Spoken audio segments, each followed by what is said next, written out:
Hoje nós vamos estudar o livro de Romanos, nossa quarta aula, 12, 13 e 14. E eu quero ouvir vocês, né? O que Deus falou com as vossas pessoas, vossa senhoria. E aí? O que vocês acharam de relevante?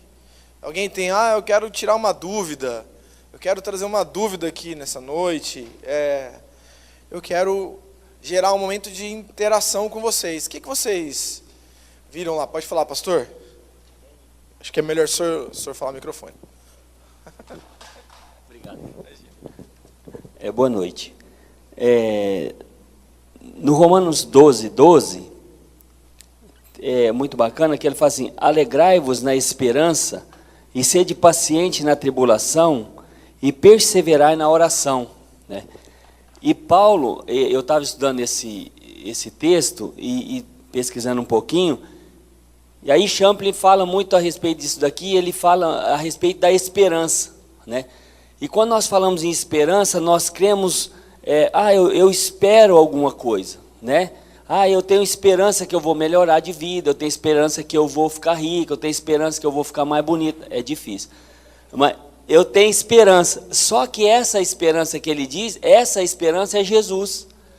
A nossa esperança é uma pessoa, e não é alguma coisa, não é uma coisa, né? Então, quando Paulo trata todo o livro de Romanos, ou todas as outras cartas, quando ele fala de esperança, essa esperança ele está tratando como uma pessoa e não como uma coisa, que eu achei interessante isso daí.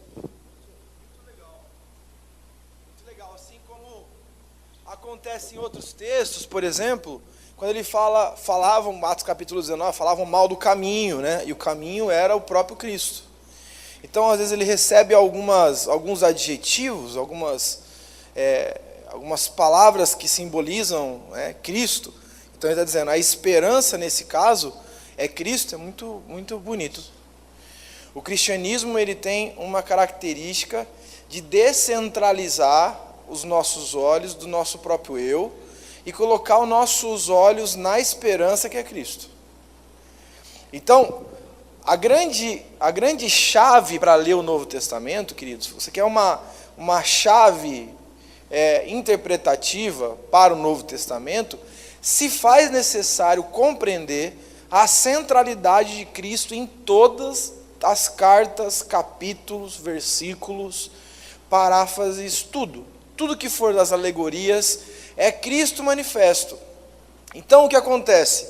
Quando ele diz aqui, no verso 12, 10, você falou, não é isso, não é que você falou? Amai-vos cordialmente uns aos outros com amor fraternal, preferindo-vos em honra uns aos outros. O problema é que não é a natureza da Roma, do romano, é a natureza do próprio ser humano. Eu prefiro muito mais eu ser honrado do que honrar do outro. Você vê que é muito comum, né? Você vê, por exemplo, meu líder gosta mais do outro porque ele ficou perto do outro. Porque eu estou com ciúmes do outro, ele tem uma honra melhor do que a minha. Nossa, ele é mais importante do que eu. Nossa, as pessoas me esqueceram. Percebam que é o ego gritando para a gente, dizendo assim, epa, peraí, renove sua mente e seu entendimento. Descentralize sua leitura de mundo do seu próprio umbigo e volte a sua leitura de mundo para a pessoa de Cristo Jesus. Essa é a chave, Alisson, porque assim, se nós não entendemos o que significa preferir em honra, significa eu preferir alguém ser honrado do que eu. Isso é um batismo de morte para a nossa própria alma e para o nosso próprio corpo, que está ali. A chave de entendimento disso está em Romanos capítulo 12, verso 1, que diz: apresentei os vossos corpos, esse corpo é o corpo do pecado, nossa própria natureza caída, falida, né, diante de Deus. Apresenteis o vosso corpo como sacrifício vivo, porque essa morte que me faz compreender e discernir a honra, eu preferi a honra do outro do que preferir minha própria honra. Isso é uma chave extraordinária para a leitura e entendimento da palavra. Como o pastor Fernando citou aqui a esperança como sendo Cristo, o amor também, muitas vezes, ele é associado, esse amor é a pessoa de Cristo, também é a pessoa de Cristo. Então, sem a pessoa de Cristo, nós não compreendemos, nós não conseguimos materializar esse amor. Se Cristo faltar em nós, nós conseguimos viver no amor filéu.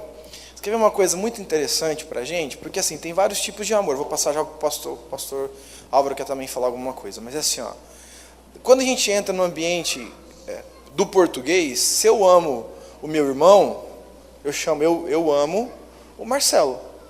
Concorda? Se eu amo a minha esposa, eu amo a minha esposa. Se eu amo a Deus intensamente, né, e maravilhosamente, no amor incomensurável, eu também amo a Deus, né? Quando a gente vai para o grego, nós temos algumas variações do amor.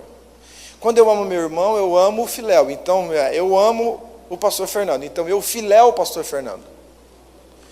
Quando eu amo minha esposa, que é o amor sexual, afetivo, de relacionamento, eu eros a minha esposa. Eu amo o amor afetivo, sexual, né, de relacionamento com a minha esposa.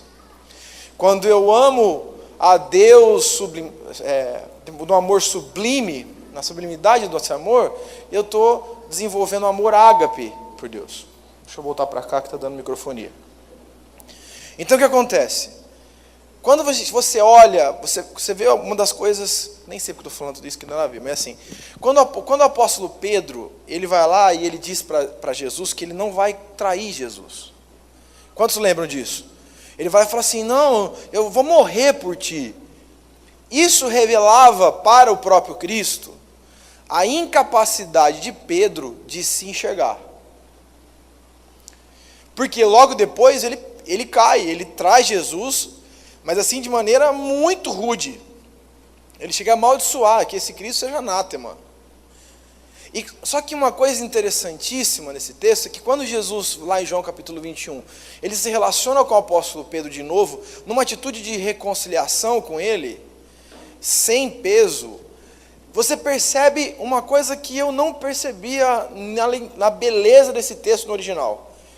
Já ministrei para vocês, nossa, ele chegava lá e falava, Pedro, tu me agapai? E ele dizia, Senhor, tu sabes que eu te filéu. Aí Jesus pergunta para ele de novo, Pedro, tu me agapai? E ele diz, tu sabes que eu te filéu. E aí Jesus pergunta para ele outra vez, diz, Senhor, Pedro, tu me agapai? Ele diz, tu sabes que eu te filéu. E quando nós olhamos para esse texto no original, nós vemos que o apóstolo Pedro, depois da sua própria queda, depois de descobrir a si próprio, ele não faz um discurso diferente do que realmente ele sentia. Por mais que pareça estranho para a gente, ele está falando, tu me amas como o amor sublime? Ele diz, não, eu te amo como amigo. É uma revelação. Pedro, vocês estão entendendo o que eu estou querendo dizer? Pedro se conheceu. E ele não fez um discurso mais bonito porque o líder queria. Eu te amo com amor imensurável, o amor incondicional, o amor ágape. Não, ele diz, eu te filéu. Mas tu me agapai? Não, eu te filéu, Senhor, tu sabes que eu te filéu. Que é uma coisa muito linda, né? Nem sei porque eu estou falando isso, mas enfim. Né? Mas que é o amor que você está falando, que com certeza toda a lei, ela se materializa no amor. Quero revisar um ponto que eu falei para vocês semana passada. Quantos lembram sobre a missão centrípeta e a missão centrífuga? Quantos lembram? Ih, já esqueceu o povo já. Então vamos lá, fecha para a gente. Não abre não. Volta. Então, como é a missão centrípeta? O povo para Israel. Essa é a dinâmica do querigma da proclamação do Velho Testamento. Então, todos os povos virão te adorar. Quando nós entendemos a proclamação ou querigma no Novo Testamento, então nós vemos uma nova roupagem da proclamação. Qual ela é? Ela é centrífuga, aonde ide por todo mundo, Mateus 28:19, ide por todo mundo, pregai o evangelho a toda criatura, batizando em nome do Pai, do Filho e do Espírito Santo. Atos capítulo 1, verso 8 diz, mas receberei poder sobre vós, sereis minhas martirias, a palavra testemunha é mártires, no grego, sereis minhas testemunhas em Jerusalém, Samaria, Galileia, até os confins da terra.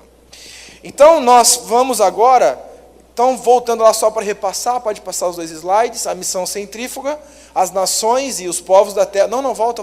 Aí, primeira, isso, a primeira, o slide, isso, aí. As nações da terra vêm para Israel. Então, agora, no Novo Testamento isso foi mudado, agora é centrífuga. Então, a igreja sai de Jerusalém até os confins da terra para pregar o evangelho. Então, nós deixamos de trazer as pessoas para a igreja e a igreja vai até as pessoas, tá ok? Então, vamos lá. Nos próximos capítulos de Romanos, o apóstolo Paulo fala muito sobre a praticidade da vida nova. Então, ele pode passar o próximo slide? Não. Então, a missão centrífuga, onde a igreja sai do templo, ela sai da caixa.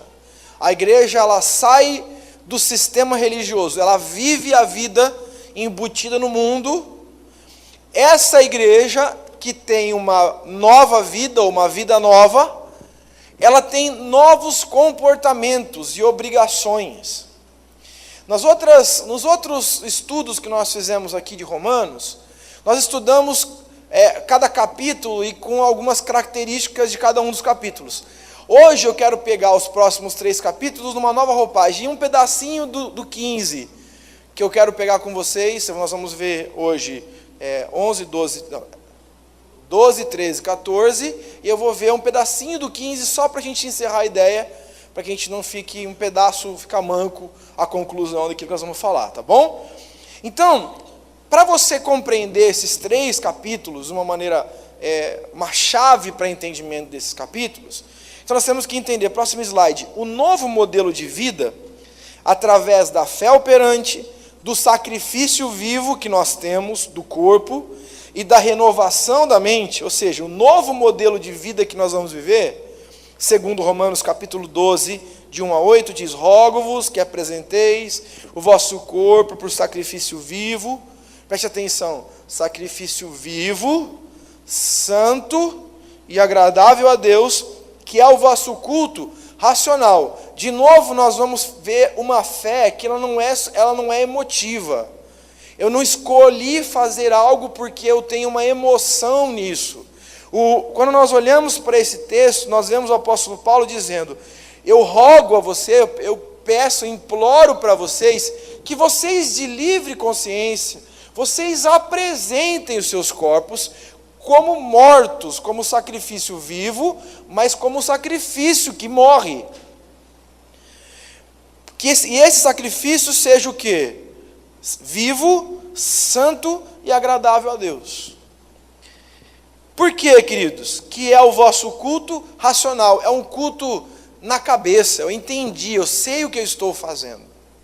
Uma das características que todas as religiões sem Cristo têm, é das pessoas entrarem em transe e elas perderem a consciência. Deixa eu dizer uma coisa para vocês, que eu não creio.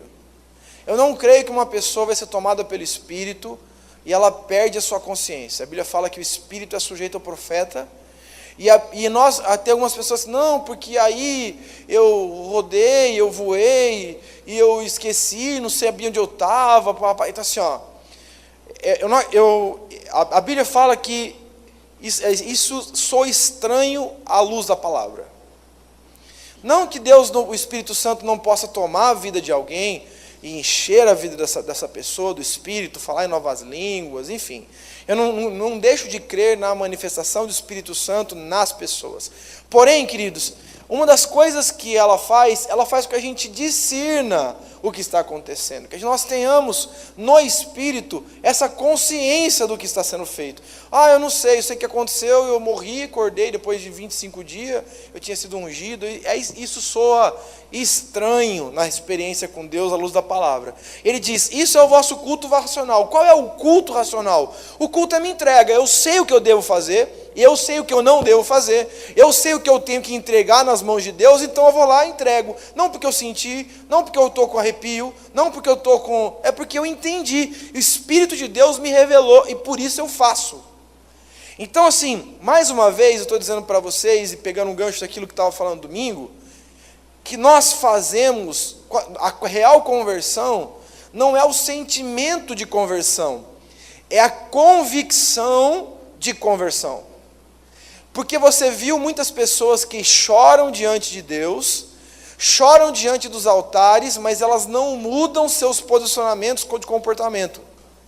Conversão e arrependimento tem que apresentar frutos práticos de arrependimento, e quando nós lemos esses capítulos da Bíblia, que nós vamos estudar agora de Romanos, o apóstolo Paulo, ele materializa a nova vida cristã em aspectos muito práticos, muito vivos, muito transparentes de se viver e de se entender. Então, o que a Bíblia diz aqui, para que não vos conformeis com esse século, percebam que ele está fazendo uma metanoia, né, que é aquela transformação da mente, mas transformados pela renovação da vossa mente, para que experimenteis qual seja a boa, agradável e perfeita vontade de Deus. Quando acontece isso conosco, quando isso se materializa em nós vivemos uma nova vida. É a vida justificada, é a vida nova em Cristo. E a pergunta fundamental para a gente entender os próximos capítulos, eu quero fazer isso com vocês para que vocês entendam. Próximo slide, a pergunta fundamental para a compreensão dos próximos capítulos é: qual deve ser a atitude do crente justificado com... Então, qual deve ser a atitude do crente justificado para com Deus?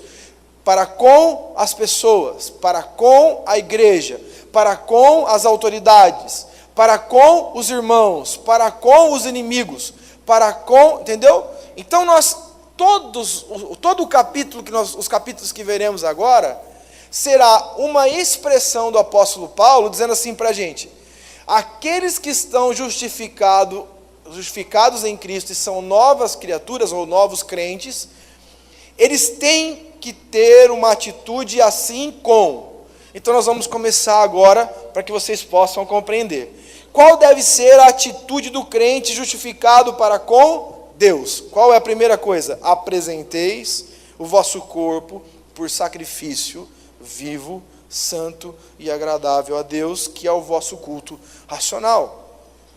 Então, o nosso dever como cristãos é dizer assim: eu estou pegando a minha carne, eu estou pegando as minhas vontades, eu estou pegando os meus desejos pecaminosos, os meus vícios pecaminosos comportamentais, os sofismas que afastam da plenitude do entendimento da palavra, e tudo aquilo que me tira da centralidade da palavra, e eu tenho que lançar isso na oferta no altar. Eu preciso queimar essa coisa que me separa do centro da vontade de Deus. Isso tem que ser consumido para uma nova vida, né? Essa é a primeira coisa. Qual deve ser a atitude do crente justificado para com os irmãos na fé? Esse é um próximo ponto. Romanos 12, 5. E mais outros versículos veremos mais para frente. Perceba que nós não vamos estudar mais somente por capítulos, mas percebam que essa pergunta, qual deve ser a atitude do cristão justificado para com? Então, para com os irmãos na fé, amai-vos, 12:5. Assim também nós, conquanto muitos, somos um só corpo em Cristo Jesus e membros uns dos outros.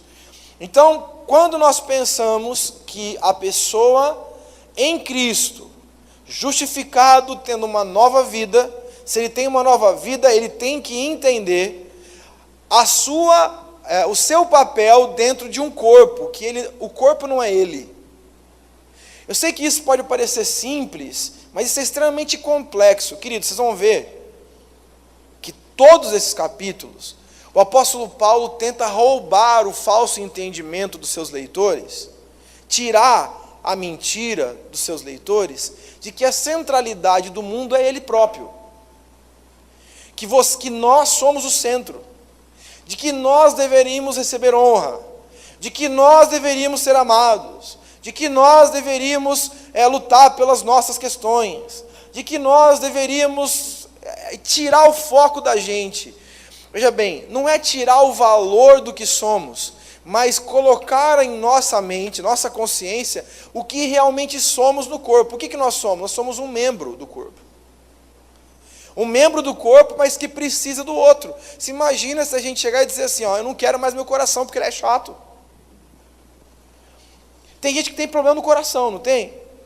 Tem gente que tem um sopro, tem gente que tem um vendaval, tem gente que tem tudo. Não é?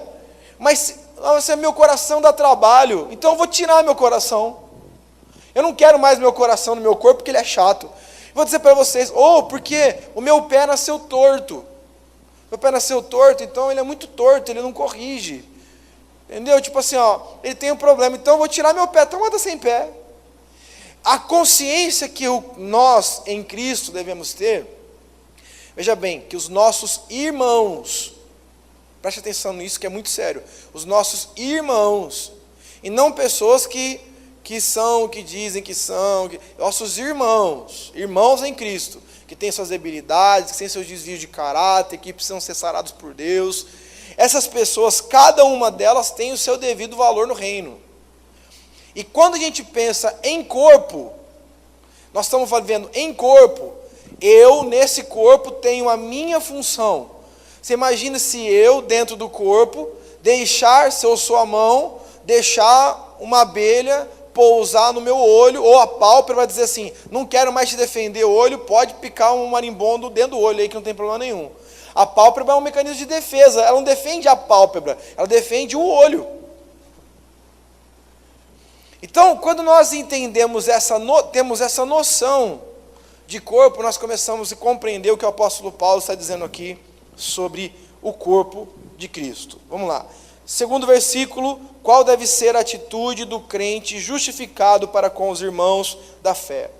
Amai-vos cordialmente uns aos outros, com amor fraternal, preferindo-vos em honra uns aos outros, aquilo que o texto que o Alisson acabou de dizer. Veja bem que esse amor, e de novo vamos dizer, o egocentrismo versus o cristocentrismo da Bíblia. Por quê? Porque o egocentrismo me faz odiar honrar. Veja bem, você já teve que honrar alguém sem querer? Quem já teve que passar por isso? Quem vocês não tiveram? Quem já teve que honrar alguém sem querer? Acho que todo mundo. Não é verdade? A gente tem que honrar pessoas, honrar líderes, honrar policiais, honrar. Quantas vezes eu lembro de um dia que eu cheguei e tinha uns policiais, eu fui levar o meu filho, Daniel, era pequeno, bem menor do que ele é hoje, fui levar para ele falar com o policial foi um poço de estupidez com ele. Eu falei assim, filho, vem cá, ele queria ver policial, a partir disso ficou com medo. É verdade, eu fui levar ele, eu falei assim, papai, o policial, eu falei, vamos lá. Eu cheguei perto dele assim, levei ele assim, falei assim, dá licença aqui, hein. Eu falei, não, ele só queria falar, dá licença aqui. Aí ele pegou e falou lá da minha casa ali, perto da praça ali, sei lá como chama aquela praça. Aí eu peguei meu filho, falei, vamos para dentro, tá bom? E ele ficou assim, olhando o policial, tipo assim, credo, o policial é assim, ele era meu super-herói. Tipo, sabe assim, eu falei, não, filho, que ele está em operação, certeza, não sei o que lá. Mas, tipo, não era, ele não precisava ser rude daquele jeito, né? Mas muitas vezes nós temos que nos submeter. Lógico que nós temos policiais que são excelentes, não é verdade, irmão? Que são ungidos. Mas é verdade. E quantas vezes teve que honrar pessoas? Eu lembro que eu estava na faculdade fazendo história, aí eu tinha uma professora de geografia. E essa professora de geografia, cara, ela não... uma bênção, entendeu? E aí ela pediu para fazer um trabalho, e eu fiz um trabalho bacana, assim, dedicado, fui lá, montei trabalho, fiz isso. Eu falei, esse trabalho aí é 11, não é nem 10, é 11. E eu tinha um pequeno probleminha na faculdade de História com 9, eu sempre queria só 10. Eu fiz um trabalho para tirar 10. Eu cheguei lá, ela falou assim, ela me deu 8,5, acho que foi ou 9, nem lembro mais. Eu fiquei indignado, falei assim para ela assim, eu peguei a professora, por que a senhora me deu 8,5, 9, sei lá eu? Ela falou assim, não, Não, até porque é assim. Eu falei, como assim? Mas me explica o que eu fiz de errado, tem alguma coisa errada, de mim menos. Ela falou assim, 10 é só para Deus. Eu falei, cara, que raiva, mano. Né? Porque você vai lá, trabalhou, fiz negócio, estudou, preparei o trabalho, tudo, um trabalho chato pra caramba de geografia, que eu gosto de geopolítica na área de geografia, mas eu odeio relevo, essas coisas, clima. E ela chegou e falou, não, só 10 é só para Deus. Eu falei, 10 só para Deus? Eu falei, não é possível. Mas eu fui lá, não briguei com ela, não fiz nada, ainda, né, tipo, amém, beleza, né, glória a Deus. Graças a Deus que eu não tinha que lutar por bolsa, porque tem pessoas que tinham que tirar sempre 9 na faculdade para não perder bolsa. E ela saiu dando 8 para todo mundo, mesmo quem tinha ido bem e precisava da bolsa. Você tirar 8,5, perde a bolsa. 8 no boletim lá, de geografia, perde a bolsa. E a bonitona foi lá, um Valderrama lá, falando, brigando com a gente lá. Amém, glória a Deus. Então, assim, e quando a gente pensa em honrar alguém, nós temos que, isso é uma coisa muito bonita, porque assim, quanto mais crente eu sou, quanto mais morto para o meu eu estou, lembra que nós estudamos em Romanos 6? Quanto mais nós estamos batizados no batismo de morte, mais o Espírito de vida vive em nós. Não é isso que a Bíblia diz lá? Lembra disso? Quanto mais eu morro, mais o Espírito de vida vive em nós. Não é verdade isso daí? Agora a questão é o seguinte, quanto mais eu morri, mais eu tenho facilidade de honrar. Não é adular, é honrar. Quanto mais eu vivo, mais eu me incomodo em honrar pessoas, e mais eu me incomodo com pessoas que são honradas. Porque tem pessoas que ficam indignadas de outras pessoas serem honradas. Né? Assim, a pessoa está depois de mim na igreja, está casada, está namorando, e eu estou aqui sozinho, sozinha. Eu dei dízimo minha vida inteira, não sou tão rico quanto o cara que não dá dízimo. A pessoa ela fica julgando os outros numa perspectiva pessoal. Isso é um grande equívoco, e é um convite à frustração, e até mesmo à rebelião contra Deus. Né? E também a honra, percebam que ele diz sobre amor, sobre cordialidade. Então o apóstolo Paulo está falando sobre relacionamento, sobre relações interpessoais. Não existe relação interpessoal que seja saudável sem honra. Não tem isso. Não tem como um marido ser um bom marido se ele não aprender a honrar. Não existe o problema que nós somos malditos na nossa linguagem, no nosso pensamento. Nós pensamos, é verdade, eu posso falar isso para você, não existe relacionamento sem honra, você vai pensar, é verdade, eu não estou sendo honrado. Porque a maneira egocêntrica de ler o mundo é, eu não fui. Não é, eu não estou sendo uma pessoa que honra. É sempre eu penso, eu não estou sendo honrado. Eu preciso de mais honra. Eu preciso de maiores cuidados. Eu não tenho o que eu preciso. Porque é o eu gritando na interpretação da palavra e que nos deixa míope no entendimento das Escrituras. O nosso eu, ele é um vírus, ele é uma lente que nos impede de enxergar as Escrituras como deve ser vista. Está dando para compreender? Próximo slide. Romanos capítulo 12, verso 15 e 16. Qual deve ser a atitude do crente justificado para com os irmãos da fé? Continuamos a mesma coisa. Alegrai-vos com os que se alegram e chorai com os que choram. Deixa eu vou dizer uma coisa para vocês. Uma pessoa egocêntrica, ela pode até chorar com o que chora, mas ela não consegue se alegrar com aqueles que se alegram. Tem pessoas que você parar com um carro zero aí na frente e dizer assim, meu carro novo, a pessoa vai lá e diz assim, não acredito que você fez isso com ele, Deus, e comigo não. Porque o nosso ego, ele é profundamente invejoso. Ele é profundamente invejoso, ele é amargurado, ele é ferido, de novo nós estamos falando sobre a disputa do homem carnal ou do homem egocêntrico e do homem espiritual, homem morto para o pecado, morto para o seu próprio eu e vivo para Cristo. E ele diz, Alegrai-vos com os que se alegram, chorai com os que choram. Quem faz isso? Quem morreu. Tende o mesmo sentimento uns para com os outros. Em lugar de ser, agora preste atenção, olha só, no lugar de ser orgulhosos, concendei com o que é humilde. Não sejais sábios aos vossos próprios olhos. Percebam que o texto aqui no qual nós estamos estudando está batendo em quê? Batendo no homem egocêntrico. Com o ego vivo, com o ser humano vivo, com o velho homem vivo. Ele diz, não dá para você se alegrar com aqueles que se alegram, nem chorar com aqueles que choram, quando você tem uma postura orgulhosa. Você acha que você é mais digno, mais sábio do que o outro. Porque você morreu num conceito básico da fé, que é morrer para Cristo, para que Cristo viva em você. Qual deve ser, agora nós vamos trabalhar de novo essa guerra entre o que nós devemos ser e o que o nosso ego quer ser. Só com os nossos inimigos. Agora Deus teve que descer muita burdoada na minha cabeça aqui, que eu fui muito ministrado por esses textos.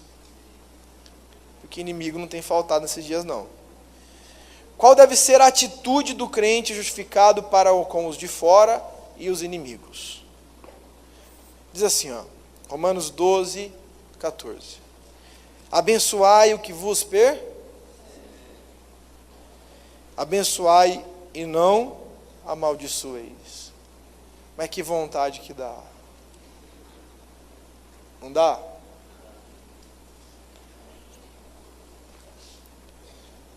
Deixa eu fazer uma pergunta. É fácil você ser perseguido, caluniado? Uma pessoa chegou para mim essa semana e falou assim, apóstolo, fiquei sabendo que vocês estão falando aí que estão devendo 40 mil reais de IPTU, que absurdo. Eu falei, é verdade, desse prédio aqui. Porque existiam pessoas que eram responsáveis para fazer a renovação anual de IPTU desse prédio. Que é de graça, porque a igreja não paga. O que aconteceu? Essas pessoas esqueceram de fazer, mas nós estamos já na prefeitura, está tudo certo. Mas as pessoas, por má fé, se reuniram num certo lugar e disseram, você viu, o William deixou a igreja e não pagou IPTU e tem 40 mil reais devendo de IPTU, porque as pessoas são maléficas na alma, são malvadas. São 40 mil reais, podia ser 200, a gente vai abater, porque nós já temos a liberação anterior. Então, quando a gente levou para a prefeitura, está lá, ele já tem absolvição, nós já tivemos um ano de... Isso daí não esconde ninguém, tanto é que estou falando aqui. Né? 2009 já estava cedido, nós não pagamos nada, aí depois quem ficou responsável não fez o que tinha que ser feito. E por que não fez? Agora veio tudo de uma vez, quando a gente foi sair do prédio, chegou uma notinha, vocês estão devendo 45 mil reais de IPTU. Mas por quê? Não era eu que era responsável, mas eu sou responsável porque sou presidente da igreja. Então eu tenho que me virar. Quem não fez não fez, então agora eu tenho que fazer. Mas eu levei lá a prefeitura, mas aí na roda, senta numa roda de supermercado, e a pessoa vai lá e diz assim, no supermercado, que absurdo, o William é fogo, o William não paga nem IPTU da igreja. Não pago mesmo, porque sou free, Vasco, na faixa. Mas quando os olhos são maus, todas as demais coisas são. A pessoa não consegue enxergar nada, bondade em nada. Porque, na verdade, queridos, quando alguém diz assim, nossa, aquele é mau, aquele é ruim, aquele não presta, a pessoa só consegue ler maldade em tudo é porque está lendo a si próprio. Essa é a lente dos óculos que eu leio o mundo. Se a lente dos meus olhos são colocadas na minha frente para ler as pessoas com olhos bons, elas vão ser olhadas com olhos bons. Se eu colocar uma lente de malignidade, que eu vou ver, se eu colocar uma lente vermelha, tem como enxergar a laranja aqui, o amarelo? Não tem, eu vou ver vermelho. Se eu pegar um óculos vermelho e colocar aqui assim, eu vou ver todo mundo vermelho.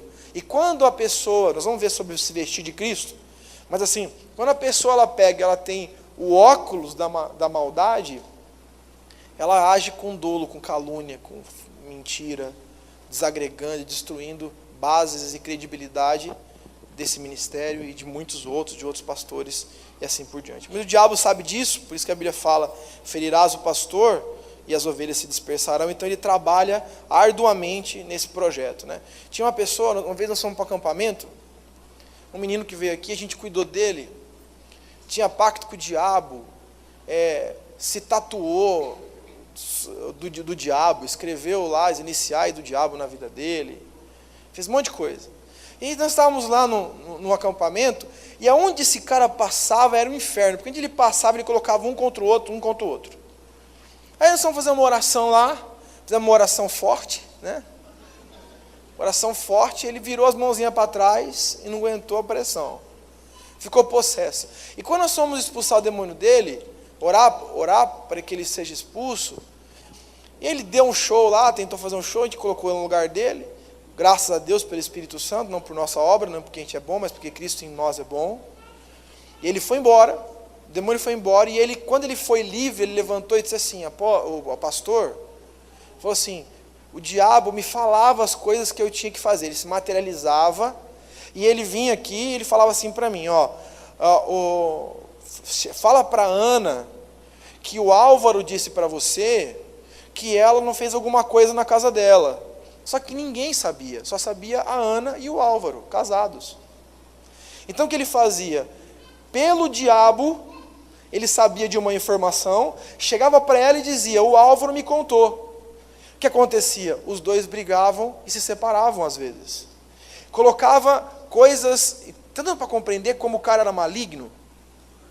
E aí ele foi livre, foi liberto pelo Espírito Santo, foi curado, ministrado, mas aí ele preferiu um dia chegar e falar assim, sabe uma coisa? Eu quero voltar para Macumba. Eu falei, tem certeza? Tenho, eu prefiro lá o herezinho meu lá, comer com pipoca e doce lá.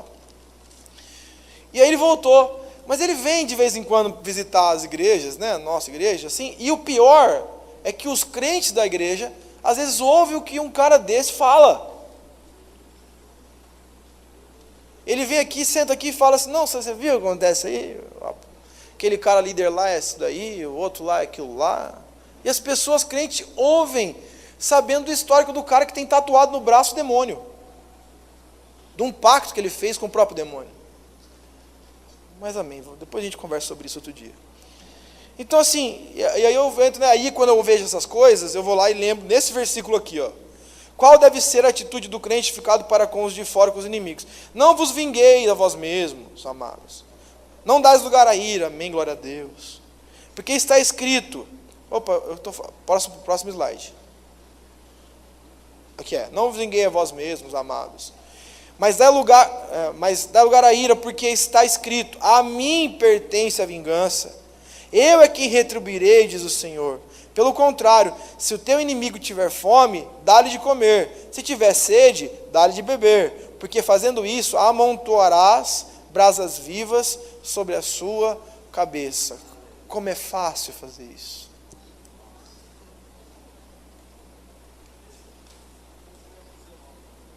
Espera só um pouquinho, Lindão. Deixa eu achar aqui nas escrituras. 12.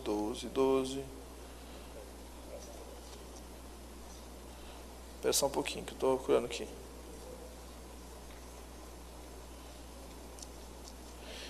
Pode falar, 9, achei. Deixei, 19. Aham. Dai lugar à ira. Vírgula, não.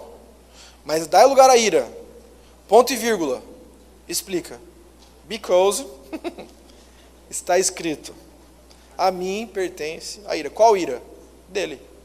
Mas dá lugar à ira de quem? De Deus. Está escrito aqui, porque está escrito. Dá lugar a quem? A mim pertence a vingança e eu retribuirei, diz o Senhor. Não a nossa própria ira, mas a ira do próprio Deus. Ok? Qual deve ser a nossa atitude do crente justificado para com as autoridades? Todo homem esteja sujeito às autoridades, Porque não há autoridade que não proceda de Deus, e as autoridades que existem foram por ele instituídas, de modo que aquele que se opõe à autoridade resiste à ordenação de Deus, e os que resistem trarão sobre si mesmos condenação. De novo nós voltamos, eu quero de novo voltar à chave de entendimento desse texto, sobre vida antiga e vida nova, ou seja, vida no Espírito e vida dominada e regida pelo próprio homem, porque o principal Deus que nós temos que lutar não é contra Baal, contra Maria, contra José, contra Francisco, é contra o nosso próprio eu. O principal altar de idolatria do ser humano, de governo da nossa alma, do nosso espírito, é o nosso próprio eu. Então, de novo, nós voltamos à essência quando nós entramos nesse texto, né? De autoridades. Nós vemos, eu lembro quando eu fui assistir, eu não assisti nenhum outro filme, mas assisti o primeiro filme do Harry Potter, porque existia uma falando sobre Harry Potter, e já veio com muita força dos Estados Unidos, eu fui assistir isso, e um outro pastor, para que nós pudéssemos compreender se isso realmente era, ou se era exagero, porque os caras veem demônio em tudo, assim por diante. Mas quem assistiu Harry Potter 1 aqui? Levanta a mão. Quem assistiu Harry Potter 1? Vocês conseguem enxergar? O Bruninho, né, que tem escola, né? Quem é professor aqui? Quem é professor aqui cuida de ensino? Outra professora. Professora. Quem é professora sabe sobre os rudimentos. Então, por exemplo, vocês viram a mensagem que tem nesse filme? É assim. Quem não assistiu? Quem assistiu se lembra. O Harry Potter é um menino que ele é adotivo, que ele recebe um tratamento diferenciado entre a família dele, não é isso ou não? E ele mora, acho que debaixo da escada, é isso? Ele mora tipo num lugar, é isso, não é isso? Mora debaixo da escada, do sótão, uma vida toda torta, uma vida toda oprimida, até que um dia ele vai para a escola de magia. E quando ele volta da escola de magia, olha a mensagem subliminar, Lid. Não sei se você já viu isso, se você lembra disso, assistiu. Ele volta, ele vai para lá, ele aprende a fazer várias magias. E qual é a regra para o Harry Potter? Você vai, aprende na escola, mas você não pode usar essa magia fora do colégio, não é isso? Só que aquele cara grandão, que nem sei o nome dele, diz para ele a seguinte coisa: quando você chegar lá, não pode, mas usa um pouquinho. Você lembra o que ele fez? Ele transformou o irmão dele, em porco. Lembra disso? E ele se vingou, a magia deu para ele a condição dele se libertar de todas as opressões familiares. E toda a opressão da autoridade sobre ele, com os seus padrastos e madrasta, e o seu irmão, meio-irmão lá, fez com que a magia fizesse com que ele se tornasse uma pessoa que usasse a própria magia para se rebelar contra a escravidão das autoridades. E aí, quando eu vi aquilo tudo, eu lembrei de um versículo só. A rebelião é igual a Harry Potter, feitiçaria. Por quê? Porque ele trabalha um conceito de magia e rebelião. Rebelião e feitiçaria. Feitiçaria e rebelião. Isso é uma coisa muito séria. E nossos filhos são treinados a isso. O Daniel, ele só assistia Discovery Kids. E aí o que aconteceu? Ele começou a crescer, ele começou a achar aquilo um pouco um porre, né? Eu também acho. Branco.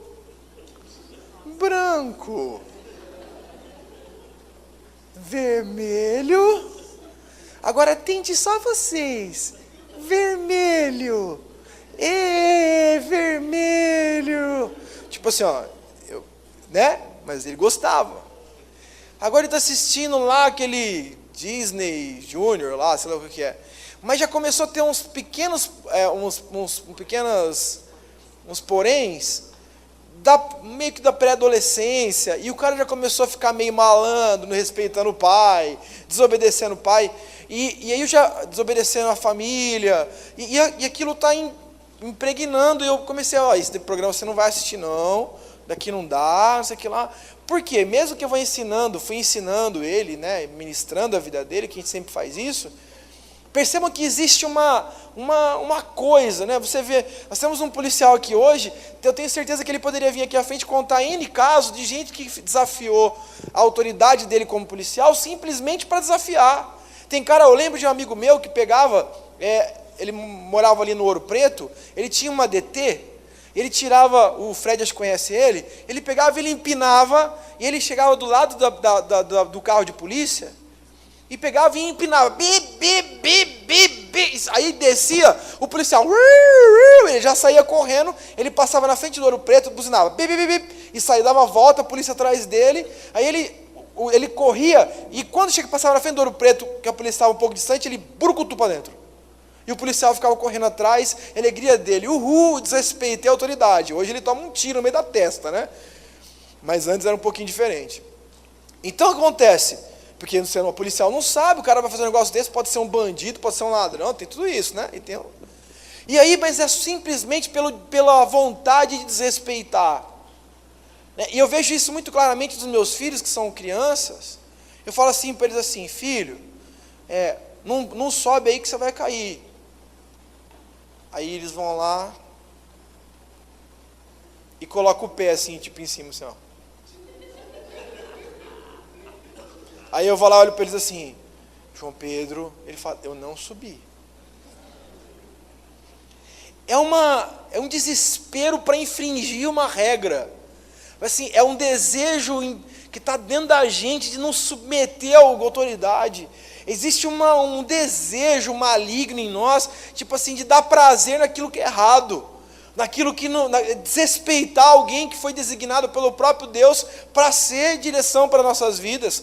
Porque o que a Bíblia diz aqui, vamos ler o próximo texto, desse texto mesmo, olha lá, no finalzinho do versículo, ele diz uma coisa muito interessante. Ele diz assim, deixa eu ver aqui, no verso 2, né? De modo, no segunda estrofe, segundo parágrafo, de modo que aquele que se opõe à autoridade resiste à ordenação de Deus. E os que resistem trarão sobre si mesmo condenação. Condenação segundo a autoridade.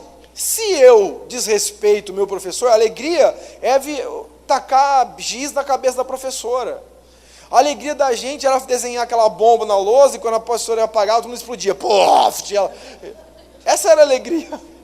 Né? A alegria de desrespeitar uma autoridade.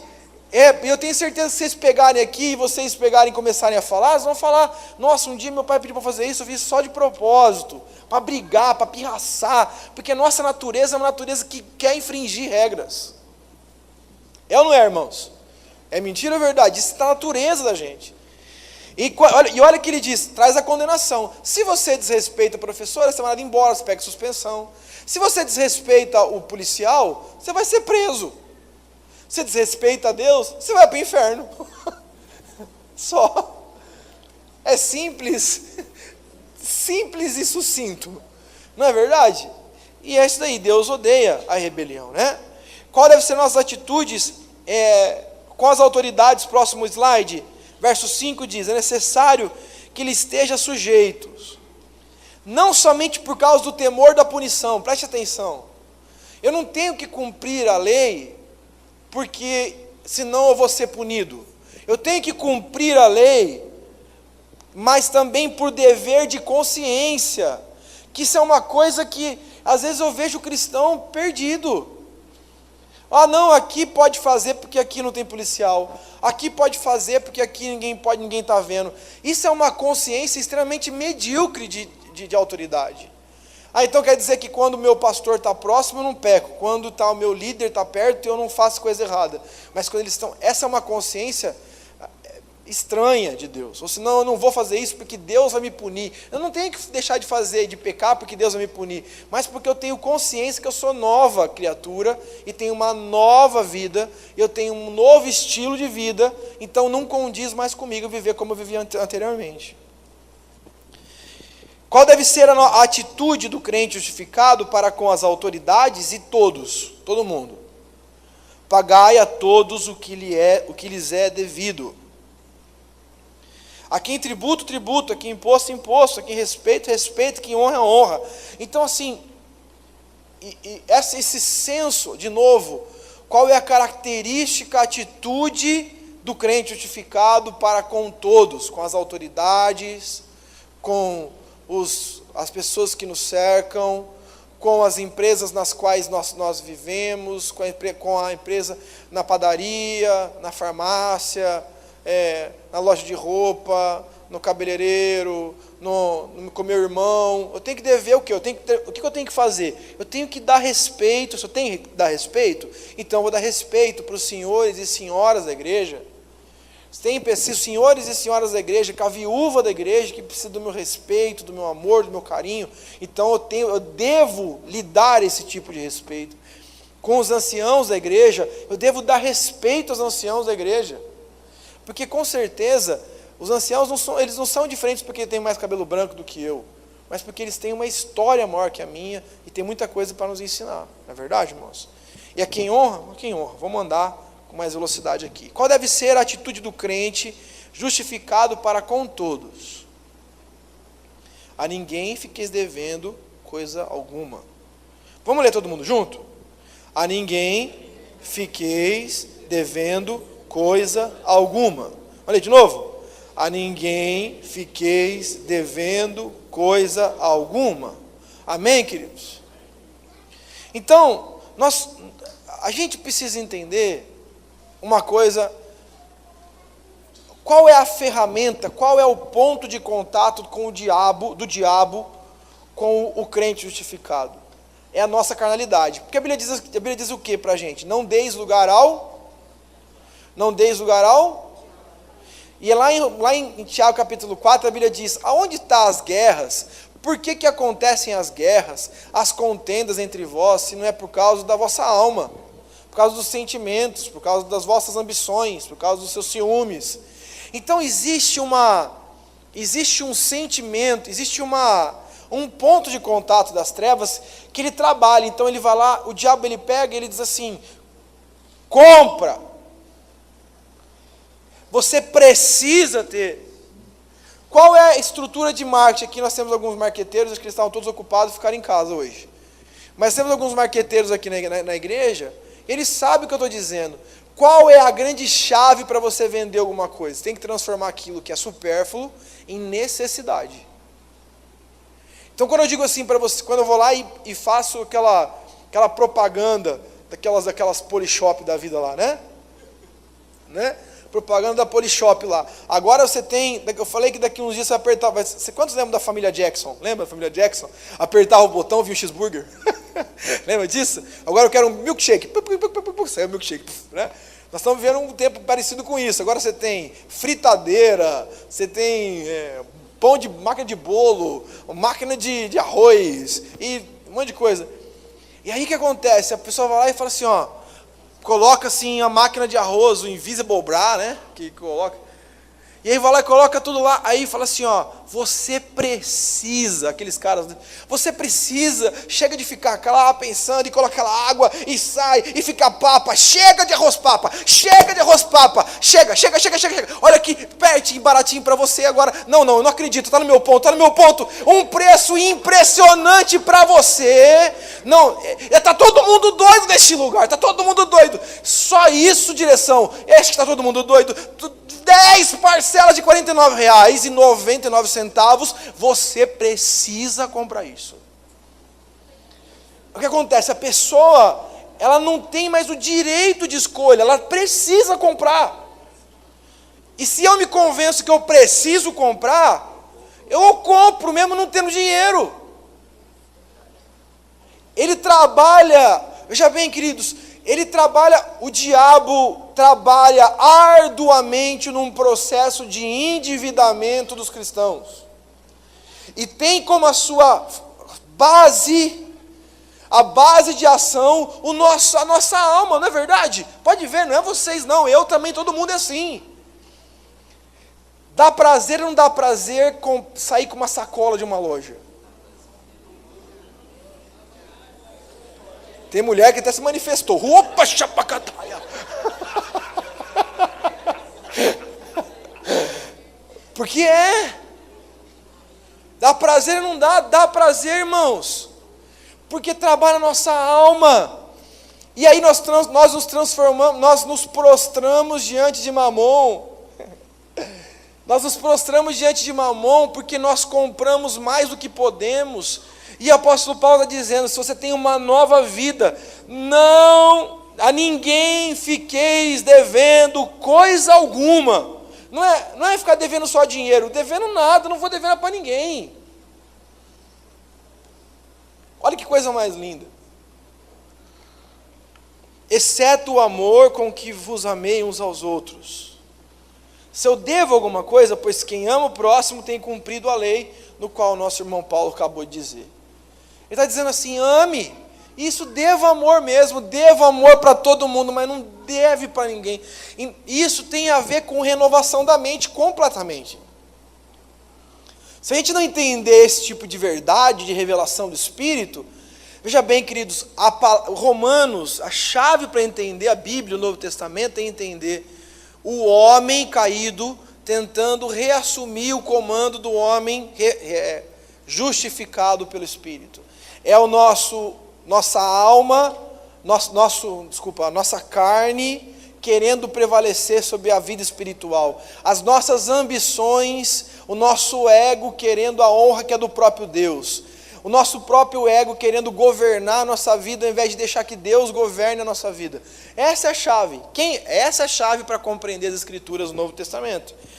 Esse é o grande mistério, como a Bíblia diz lá em Romanos, é o mistério dos séculos. É Cristo como essência de todas as coisas.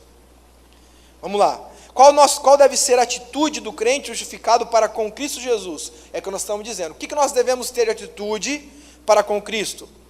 Pelo amor de Deus. Vai alta a noite e vem chegando o dia. Deixemos, pois, as obras das trevas e revistamo-nos das armas da luz. O próximo versículo, pula o 13 e vai para o 14. Vamos seguir já, próximo slide. Por favor. Isso. 14. Não. Ele passou. Volta um. Aí. Mas revesti-vos do Senhor Jesus Cristo, e nada disponhais para a carne, no tocante às suas concupiscências. Percebem isso? Percebe como isso é prático? Estamos falando de dinheiro aqui? Isso é dinheiro também. Não, revesti-vos, ou seja, revesti-vos do Senhor Jesus, e nada, não dê espaço para a carne no tocante às concupiscências. Não dê espaço para essa carne gritar, para essa carne desejar mais do que você pode ter, para essa carne se entregar a qualquer tipo de pensamento, de desejo carnal nosso. Vocês estão compreendendo, sim ou não? Isso é maravilhoso, isso é muito profundo. Romanos capítulo 14, verso 1. Qual deve ser a atitude do crente justificado para com o fraco, o irmão fraco? Diz: acolhei ao que é débil na fé. Aquele que é o fraco na fé. Débil, os caras acham que é mente mental, né? Não, acolhei ao que é fraco na fé. Não, porém, para discutir opiniões. Porque tem muita gente se fingindo de ser débil na fé, para enveredar crente cristão ungido de Deus, para um monte de mau caminho, de um monte de pensamento que é do inferno. Qual deve ser a atitude do crente justificado para com o fraco? 2 aí, a revanche. 14:3, próximo slide. Percebam, a religião é aquela religião que não pode nos afastar. Veja bem que ele diz aqui, quem come não despreze o que não come, e o que não come não julgue o que come, porque Deus o acolheu. Porque existia lá, queridos, alguns cristãos que diziam: não pode comer porco, por exemplo, porque ele tem de origem judaica. Até hoje, né? Eu não fui lá pedir bacon em Israel lá. I would like bacon, cara. You are crazy, você é louco? Porque eu pedi, não tem bacon, eu esqueci que bacon é do porco, pô. Eu pedi um bacon lá em Israel. Não tem um bacon de vaca? Não tem. Então assim, é uma coisa louca, porque Eles têm isso até hoje. E quando aconteceu a igreja do primeiro século em Roma, como nós já vimos desde a primeira mergulhando aqui no livro de Romanos, a igreja de Roma, ela tinha uma característica, porque ela tinha as duas frentes, ela era judaica e também era uma igreja de gentios. Então o que acontece? Os judeus cristãos diziam, eu não como porco, tá louco? Né? Está parecendo a Adriano do Sal, né? Eu falei assim para ela assim, Adriano, né? Faz um sushi para mim lá, velho, que você, né? Você tá lá, né? O cara tá no DNA, né? Aí ela falou assim, ó, mas você não vai vir aqui comer sushi e mergulhar no shoyu. Não, né? Tipo, não, porque ela acha que isso daí não pode, tem que ser o japonês não conhece só, né? Só o shoyu, só o cheiro, só, né? E o brasileiro vai lá e taca no shoyu, taca em cima, depois come assim, babando assim, metade na roupa, assim. Mas assim, para eles, na tradição judaica, comer porco é um absurdo, né? Tá certo que tem alguns OVNIs aí, que nem tipo a pastora Tati, que não come. Ela aprendeu desde criancinha, antes dela falar papai, ela falou sushi. E ela não gosta de peixe. Os aniversários na família dela é assim, ó, brigadeiro, beijinho e barca de sushi, assim, ó. Oh, Deus, eu falei para ela me chamar para comer esse aniversário. Então, o que acontecia? Alguns cristãos diziam, eu vou comer carne de porco. Ele dizia, eu não como não. Cristão que é cristão não come carne de porco. Ele diz assim, ó, para com esse negócio de quem come e quem não come. Quem acha que não pode comer, não come. Quem acha que pode comer, come. Não fica brigando por causa... Quem come, deixa quem não come. E quem não come, deixa quem come. Né? E aí você percebe que o apóstolo Paulo está dizendo assim, a nossa unidade ele tem que ser acima de qualquer tipo de problemas dogmáticos, doutrinários. Eu tenho que focar naquilo que nos une. Né? Vamos lá. Onde eu estou aqui? 3. Próximo. 14:13. Qual deve ser a atitude do crente ficado para com o mais fraco? Né? 14:13. Não nos julguemos mais uns que os outros. Pelo contrário, tomai o propósito de não pôr de tropeço ou escândalo ao vosso irmão. Percebam que, de novo, nós voltamos para a chave de entendimento do Novo Testamento, aonde, de novo, o nosso ego é questionado, de novo, a nossa alma ela é tratada, e de novo, ele diz, não julgue, não nos julguemos mais uns do que os outros. Eu sei que você acha que você é o cara, mas não se julgue mais do que os outros. Porque se você se julga mais que os outros, você já se tornou menos que eles. Então, pelo contrário, ele diz, pelo contrário, ou seja, ao invés de você achar que você é mais que os outros, se coloque como servo deles. Tomai o propósito de não pôr de tropeço, escândalo no vosso irmão. E as pessoas elas vão julgando, vão rotulando, elas vão, enfim, glória a Deus por isso. E qual deve ser a atitude do crente justificado para com o forte? Já que nós falamos do fraco, agora nós vamos encerrar com o forte, e é por isso que nós vamos entrar nos 2 primeiros versículos do capítulo 15, mas só para a gente encerrar a ideia das ações, das atitudes que todo cristão justificado novo tem que ter. Diz assim, ora, nós que somos fortes devemos suportar as debilidades dos fracos. Ele está dizendo assim, se nós somos fortes, nós devemos suportar as debilidades dos fracos, e não agradar-nos a nós mesmos. De novo, o apóstolo Paulo fala sobre não agradar o nosso próprio ego. De novo, vocês estão compreendendo? Está claro para vocês isso? Quanto mais a gente lê as Escrituras, mais difícil fica claro. Assim, ó, se você acha que você é forte, então tem que suportar as debilidades dos fracos. Tem irmão que fala assim, não quero mais saber de igreja, quero andar mais com os irmãos não, porque todo mundo é vagabundo, ninguém presta, os caras são caloteiro, pilantra, fofoqueiro. Então, mas assim, ele não entende que ele está falando mal do corpo que é dele. E não entende que ele, além de ele falar mal daquilo que lhe pertence, do que lhe é, ainda se ele é forte de verdade, nós temos que suportar a debilidade dos fracos e não agradarmos a nós mesmos. Quando você vê uma pessoa que deixa de comungar com os irmãos, porque ela acha que os outros irmãos não são tão espirituais que nem ela está dizendo que ela não é um crente forte, ela é um crente fraco. Porque crente forte é aquele que respeita e que suporta a debilidade dos irmãos mais fracos. Por quê? Porque esse aprendeu a viver não para se agradar a si mesmo. Olha o que a Bíblia diz. E não agradar-nos a nós mesmos. Portanto, cada um de nós agrade ao próximo no que é bom para a edificação. Sabe o que a Bíblia faz com a gente? Endóida a gente. A gente vai lendo Romanos, a gente vai dizendo assim, como eu sou carnal. Como eu sou um jumento. Como eu preciso de cura. Como eu lido errado com meus líderes. Como eu vivo errado com os meus discípulos. Como eu vivo errado com as autoridades. Como eu vivo errado com o meu codiscípulo. Como eu vivo errado com os meus outros irmãos. Como eu sou carnal.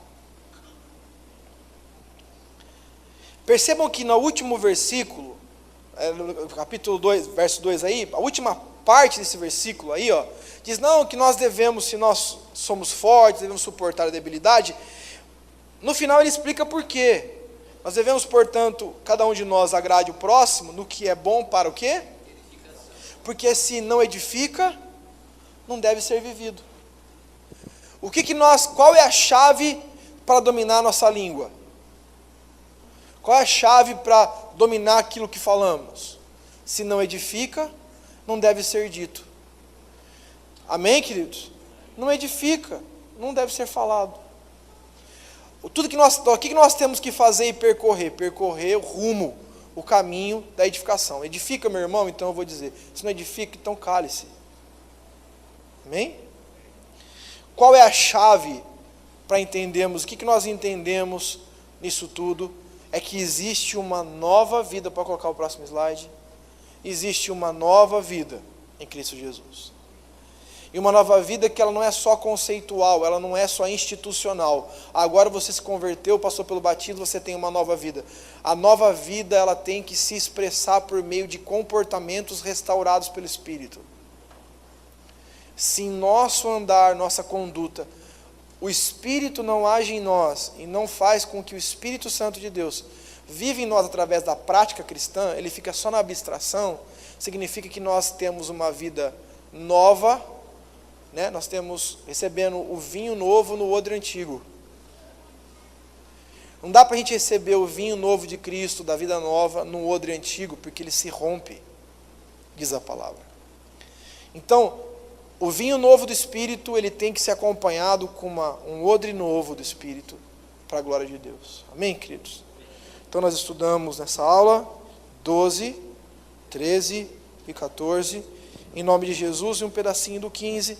E na próxima semana, nós vamos estudar o 15, em mais inteiro, o 16, e vamos encerrar um pouquinho, dar um andamento, algumas particularidades ainda que ficaram para trás de livro de Romanos, e vai ser tremendo. Amém, queridos?